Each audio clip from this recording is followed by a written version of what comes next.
जय श्री राम। कभी आपने सोचा है कि आपकी लाइफ में सबसे बड़ी आपके जो पार्टनर होता है, कि सबसे बड़ा सहायक होता है जिसके बिना आपका काम नहीं चल सकता, वो कौन है? आप अपने रिश्ते ढूंढोगे, आप अपने दोस्त ढूंढोगे, आप अपने जानने पहचानने वाले ढूंढोगे, लेकिन इनसे भी बेहतर कुछ है जो आपके जीने से लेकर मरने तक आपका साथ देता है, तो वो है प्रकृति। आप कहोगे कैसे? आपको खाना पानी हवा सब देती है, आपको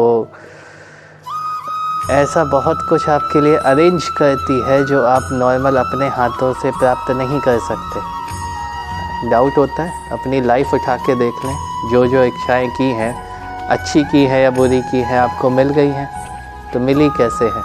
प्रकृति ने बंदोबस्त किया, उस तरह से पूरा सेटअप तैयार किया कि आप तक वो चीज़ पहुंच जाए, चाहे अच्छी हो चाहे बुरी हो, वो आपकी चॉइस रहती है। अब जब हमें सब कुछ मिल सकता है जो हम चाहें, ईश्वर ने ऐसी व्यवस्था करके रखी है, तो हम डिप्रेशन में इतना क्यों चले जाते हैं? हम डिप्रेशन में इसीलिए चले जाते हैं क्योंकि हमको तुरंत कुछ चाहिए, रिज़ल्ट अभी हाथ में आ जाए। आप न्यूज़पेपर उठा के देख लो, लोग सुसाइड कर रहे हैं, नंबर कमा रहे हैं, बच्चे सुसाइड कर रहे हैं। माँ बाप ने फ़ोन नहीं दिया, खेलने नहीं दिया, बच्चे सुसाइड कर रहे हैं। लव लाइफ ख़राब हो गई, कपल सुसाइड कर रहे हैं। मतलब इतनी छोटी छोटी चीज़ें ज़िंदगी में मायने रखती है। अब आप कहोगे तुम क्या जानो प्यार क्या होता है, हम उसके बिना नहीं रह सकते। भैया तुम उसके बिना नहीं रह सकते, उसके साथ जाके रह लो, कौन सी दिक्कत है? यहाँ नहीं जाके रह सकते तो कहीं और जाके रह लो। हिम्मत है तुम्हें कमाने खाने की, उसको खिलाने की, तो इतनी चिंता क्यों करते हो? लेकिन नहीं होता।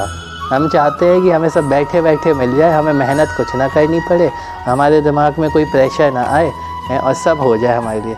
तो ऐसे नहीं होगा। चलोगे तभी तो मंजिल मिलती है। यही हमारे अविश्वास की जड़ है। हम चलने से पहले ही उस पर क्वेश्चन मार्क लगा देते हैं कि ये मंजिल किस टाइप की है। आप चलो, आप देखो, पहुंच जाओ, उसको एक्सपीरियंस करो, तब तो पता चलेगा आप कहाँ पहुँचे। तो इसी अविश्वास की वजह से ना हम प्रकृति में विश्वास करते हैं जो हमारी हर मांग को पूरा करती है, ना हम ईश्वर में विश्वास करते हैं। आप सोचो, ईश्वर ने सब बनाया है, अच्छा बुरा, मतलब हर चीज़, पूरा ब्रह्मांड ईश्वर की एक उंगली की रचना है, और आप परेशान हो कि आपको कुछ नहीं मिल रहा है। छोटी सी चीज़ के लिए परेशान हो कि भाई सब कह रहे हैं कि ये नहीं हो सकता, इसीलिए ये नहीं हो सकता। भाई सबके लिए पॉसिबिलिटी नहीं है। तुम्हारे दिमाग में अगर एक विचार आया है तो तुम्हारे लिए तो पॉसिबिलिटी है।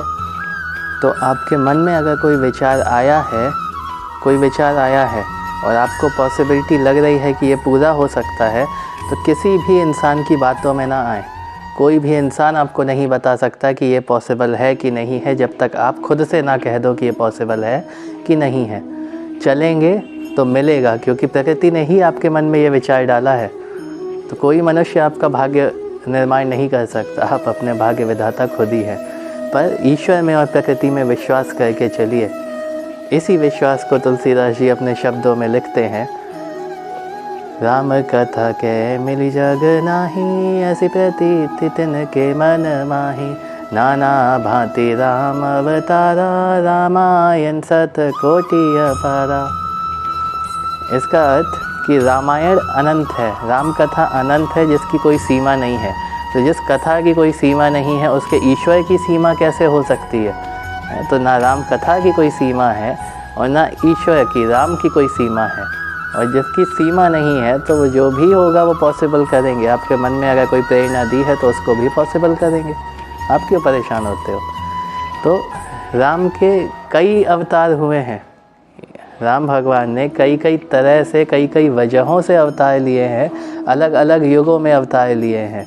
कभी जब नारद जी को श्राप दिया था, नारद जी ने श्राप दिया था विष्णु जी को कि बंदरों की सहायता लोगे, पत्नी वियोग में भटकोगे, तो उनके कहने पे, उनकी वजह से अवतार लिया। कभी उनके द्वारपालों को, जय विजय को, जब वो 4 भाइयों ने श्राप दिया था सनकादिक मुनियों ने, तो उनकी वजह से अवतार लिया। कभी अहिल्या की वजह से अवतार लिया। बहुत कारण है जिसकी वजह से राम ने अवतार लिया। तो राम के अलग अलग वजहों से अवतार हुए हैं और 100 करोड़ से ज़्यादा रामायण है। तो आप कहोगे 100 करोड़ रामायण कैसे, आपको तो 2 ही पता है, एक तुलसीदास की, एक वाल्मीकि की है। तो सब ने, जितने ऋषि मुनि हुए हैं, जिसने भगवान की कथा लिखी है, उन्होंने अपनी अपनी भाषा में अपने अपने स्तर पे लिखी है। कोई अंग्रेज़ लिखेगा तो अंग्रेज़ी में लिखेगा, कोई चाइनीज़ लिखेगा तो चीनी में लिखेगा। तो जितने लोगों ने अपनी कथा अपने हिसाब से लिखी है, उन सब को मिला के अगर आप देखोगे तो अरबों खरबों रामायण हो जाएंगी आपके सामने। लेकिन सार यही है, राम का सार यही है, राम कथा का सार यही है कि विश्वास करते हो ईश्वर पे, प्रकृति पे, तो आपके कार्य सफल होते हैं। राम का जीवन असफल नहीं गया, राम का जीवन भव्य गया है, अद्वितीय गया है। कृष्ण का जीवन असफल नहीं गया, कृष्ण का जीवन भी भव्य और अद्वितीय गया है। उदाहरण बना के गए हैं, लेकिन मन में जो विचार आया है उसका संपादन किया है, और ईश्वर पर, अपने गुरु पर और अपनी प्रकृति पर विश्वास रख के किया है। तो जब आप इन सब पे विश्वास रख के अपना कार्य करोगे तो आप असफल कैसे हो सकते हो। तो सफलता के लिए विश्वास करें और किसी की बातों में ना आए। कोई आपको आपकी हिसाब से नहीं चला सकता। अगर सब कह रहे हैं इम्पॉसिबल है, आपके मन में आ रहा है पॉसिबल है, तो ये ज़रूर होगा। चलिए मिलते हैं अगले वीडियो में। जय श्री राम।